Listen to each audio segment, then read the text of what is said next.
Well, howdy there, Internet people. It's Dee again, and welcome to the Interstate with Dee.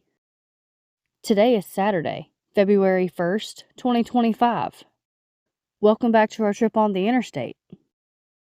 What we do here is present news from the state level that will end up having national importance later, or news that made it into the national news cycle but was overshadowed.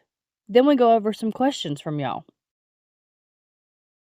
On this date, February 1st, in 1968, Richard Nixon announced his candidacy for president.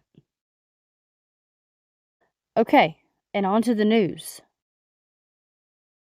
Alaska might be getting some Japanese investment in a liquefied natural gas pipeline. Elsewhere in the state, and as an extra little bit of history, the state is commemorating the 100th anniversary of the Great Race of Mercy, or the Serum Run, when people on dog sleds rushed to get a diphtheria antitoxin to the town of Nome. This incident inspired the Iditarod sled dog race. In California, the USDA's Disaster Supplemental Nutrition Assistance Program has been approved for those impacted by the wildfires. More than 80,000 households in 28 zip codes are estimated to be eligible. In Colorado, grocery store employees, including those working for King Soopers, have voted to authorize a strike. This might end up being the first real test of the current situation with the National Labor Relations Board. Hawaii saw multiple extended power outages due to storms. In Indiana, a man pardoned by Trump for any role in January 6th was reportedly killed by police while allegedly resisting arrest. In Kentucky, the governor publicly questioned the legality of Trump's funding freeze. Bashir is a Democrat and well-liked in the predominantly red state. A priest in Michigan was reportedly defrocked after making a straight-armed salute similar to the one Elon Musk made. I did not see that one coming. In Minnesota, the GOP is suing, trying to force Democrats in the House to show back up. It also seems to accuse Minnesota's Secretary of State of unlawfully blocking GOP motions. In Mississippi, a coroner has reportedly been charged for allegedly filing false invoices. A Missouri woman recently pardoned by Trump over January 6th was reportedly sentenced to 10 years in prison for a fatal drunk driving crash. Nevada has reportedly lost $156 million in funding for solar because of Trump's attempt to claw back money from the Inflation Reduction Act. New Mexico politicians are demanding immediate action from Trump after a series of reports suggesting the immigration is detaining, questioning, and harassing Native Americans. If somebody wrote that into the script of a movie, it would be rejected for being too over the top.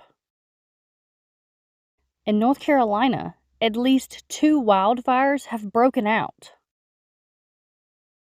8,000 people in Pennsylvania will be getting unexpected checks. The government there is proactively returning unclaimed property. In South Carolina, a bill has been introduced to install cameras in all of the classrooms.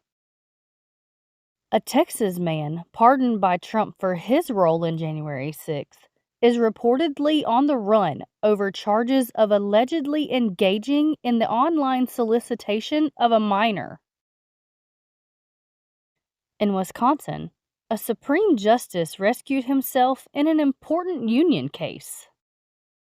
The justice wants chief legal counsel for former Republican Governor Scott Walker when the law in question was being drafted.